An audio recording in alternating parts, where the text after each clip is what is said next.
कुछ महीनों पहले लग रहा था कि साल 1977 में इमरजेंसी के बाद जो चुनाव हुआ था उसमें और अभी 2024 के लोकसभा चुनाव में काफी कुछ सिमिलैरिटी देखने को मिल सकती है, क्योंकि उस चुनाव में देश की सभी मुख्य विपक्षी पार्टियों ने एक पार्टी में अपना विलय कर लिया था और नाम रखा था जनता पार्टी, ताकि इंदिरा गांधी को सत्ता से हटाया जा सके। इसका फल भी उन्हें मिला और जनता पार्टी साल 1977 का लोकसभा चुनाव जीत गई थी। लेकिन कुछ महीनों पहले का अंदाजा अब ठीक ठीक बैठता नहीं दिखाई दे रहा है, क्योंकि मोदी सरकार को सत्ता से हटाने के मकसद से देश की जिन 28 विपक्षी पार्टियों ने गठबंधन किया और नाम रखा इंडिया अलायंस, अब उसमें भगदड़ मचनी शुरू हो गई है।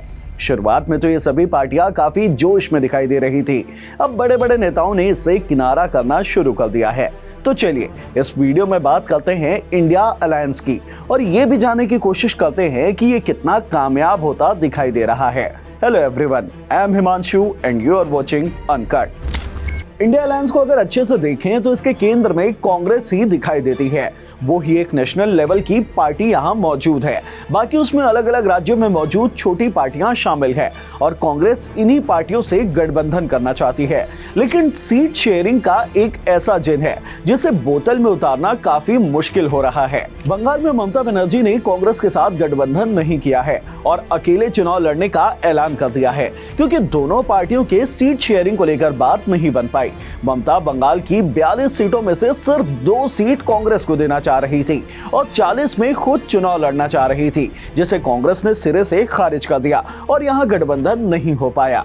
अगर बिहार की बात करें तो कांग्रेस को यहां लालू की पार्टी आरजेडी और नीतीश कुमार की पार्टी जेडीयू से सीट शेयरिंग करनी थी, लेकिन नीतीश कुमार ने शुरुआत में काफी जोश तो दिखाया, यहां तक कि उनके पीएम कैंडिडेट होने के पोस्टर्स भी लग गए। लेकिन अब नीतीश ने यू टर्न मार लिया है और बीजेपी से हाथ मिला लिया है। अब अगर यूपी की बात करें तो यहाँ मामला सबसे ज्यादा फंसा हुआ दिखाई दे रहा है। यहाँ कांग्रेस को अखिलेश यादव की पार्टी समाजवादी के साथ सीट शेयरिंग करनी है, लेकिन 2 राउंड की चर्चाओं के बावजूद जिनको बोतल में घुसाया नहीं जा सका है। लेकिन अखिलेश दूसरी पार्टियों के साथ जोड़ तोड़ में लगे हुए हैं।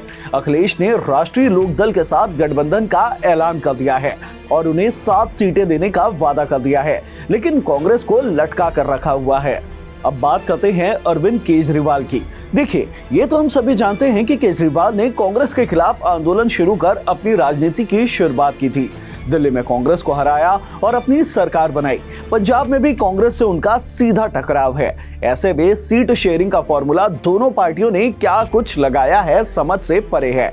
पंजाब में दोनों पार्टियों ने अकेले अकेले चुनाव लड़ने का ऐलान कर दिया है और ये बोल रहे हैं कि एक साथ लड़के किसी तीसरी पार्टी को फायदा उठाने नहीं देंगे।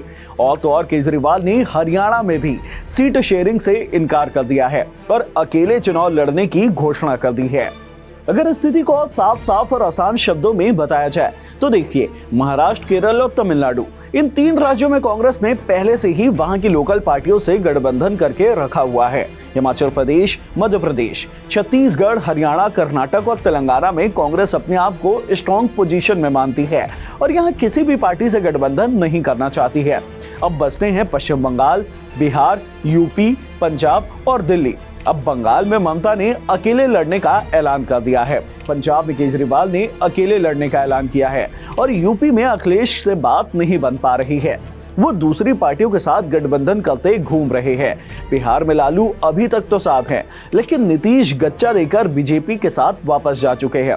अब बचता है दिल्ली, वहां की लोकसभा की सिर्फ 7 सीटें मौजूद है। ऐसे में लोगों के बीच ये सवाल उठने लगा है कि क्या ये पूरा इंडिया गठबंधन सिर्फ दिल्ली की 7 सीटों के लिए बनाया गया है? तो देखा आपने, इंडिया गठबंधन में तो सचमुच भगदड़ मची हुई है। अभी तो मुख्य पार्टियों ने अपने अलग अलग रास्ते तलाशने शुरू कर चुके हैं, लेकिन क्या पता चुनाव के बाद दोबारा सभी पार्टियां एक साथ वापस आ जाए। भविष्य की कोठरी में क्या कुछ छिपा है किसी को नहीं पता होता। देश, दुनिया और राजनीति से जुड़े ऐसे ही एनालिटिकल वीडियोस देखते रहने के लिए आप अनकट को सब्सक्राइब कर लीजिए और अगर ये वीडियो आपको पसंद आई हो तो इसे लाइक और शेयर करना मत भूलिएगा।